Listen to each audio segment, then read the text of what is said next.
17 सितंबर दिन मंगलवार को अनंत चतुर्दशी का व्रत रखा जाएगा। अनंत चतुर्दशी पर भगवान अनंत की पूजा की जाती है। भगवान नारायण के अनेक अनंत रूप है, शेषनाग रूप, अनंत रूपों की पूजा की जाती है। इस व्रत को करने से अनंत सुख की प्राप्ति होती है और सभी कामनाएं पूर्ण होती है। अनंत धागा भी इस दिन भगवान को समर्पित करके पहना जाता है। आज की वीडियो में हम अनंत चतुर्दशी व्रत की कथा सुनेंगे, तो आइए सुनते हैं अनंत चतुर्दशी व्रत की कथा। सभी प्रेम से बोलिए अनंत भगवान की जय। एक बार महाराज युधिष्ठिर ने राजसूय यज्ञ किया। उस समय यज्ञ मंडप का निर्माण सुंदर तो था ही, अद्भुत भी था। वह यज्ञ मंडप इतना मनोरम था कि जल व थल की भिन्नता प्रतीक ही नहीं होती थी। जल में स्थल तथा स्थल में जल की भांति प्रतीक होती थी। बहुत सावधानी करने पर भी बहुत से व्यक्ति उस अद्भुत मंडप में धोखा खा चुके थे। एक बार टहलते टहलते दुर्योधन भी उस यज्ञ के मंडप में आ गए। एक तालाब को स्थल समझ उसमें गिर गए। द्रौपदी ने यह देखकर अंधों की संतान अंधी कहकर उनका अपमान किया, उपहास किया। इससे दुर्योधन चिढ़ गया। यह बात उसके हृदय में बाण समान लगी। उसके मन में द्वेष उत्पन्न हो गया और उसने पांडवों से बदला लेने की ठान ली।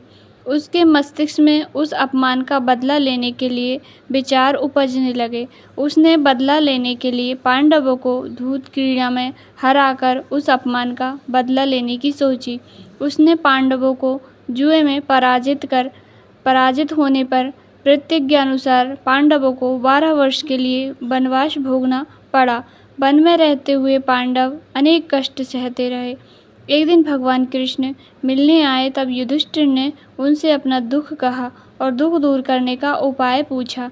तब श्री कृष्ण ने कहा, हे युधिष्ठिर, तुम विधि पूर्वक अनंत भगवान का व्रत करो।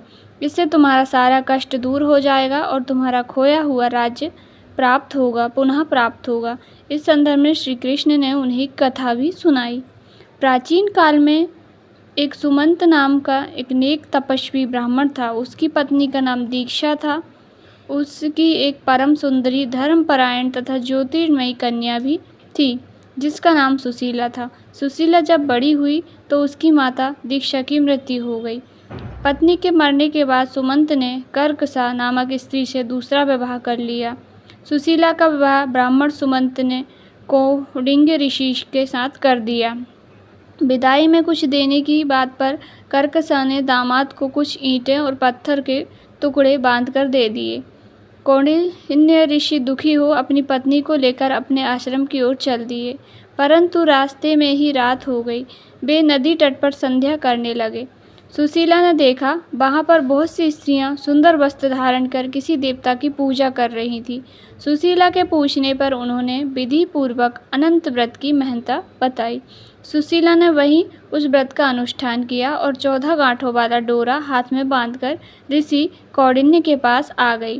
कौंडिन्य ने सुशीला से डोरे के बारे में पूछा तो उसने सारी बात बता दी। उन्होंने डोरे को तोड़कर अग्नि में जला दिया। इससे भगवान अनंत जी का अपमान हुआ। परिणामतः ऋषि कौंडिन्य दुखी रहने लगे। उनकी सारी संपत्ति नष्ट हो गई। इस दरिद्रता का उन्होंने अपनी पत्नी से कारण पूछा तो सुशीला ने अनंत भगवान का डोरा जलाने की बात कही।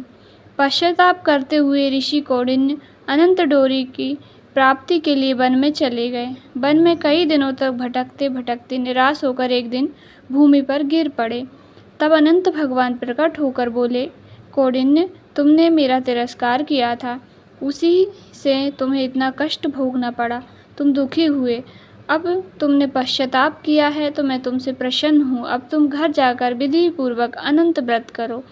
14 वर्ष प्रत्यन व्रत करने से तुम्हारा दुख दूर हो जाएगा। तुम धन धान्य से संपन्न हो जाओगे। कौंडिन्य ने वैसा ही किया और सारे क्लेशों से मुक्ति मिल गई। श्री कृष्ण जी की आज्ञा से युधिष्ठिर ने भी अनंत भगवान का व्रत किया, जिसके प्रभाव से पांडव महाभारत के युद्ध में विजयी हुए तथा चिरकाल तक राज्य करते रहे।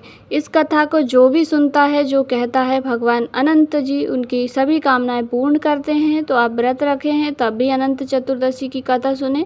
यदि व्रत नहीं है तब भी अनंत चतुर्दशी की कथा सुनेंगे तो आपको लाभ मिलना ही है। सभी प्रेम से बोलिए अनंत भगवान की जय।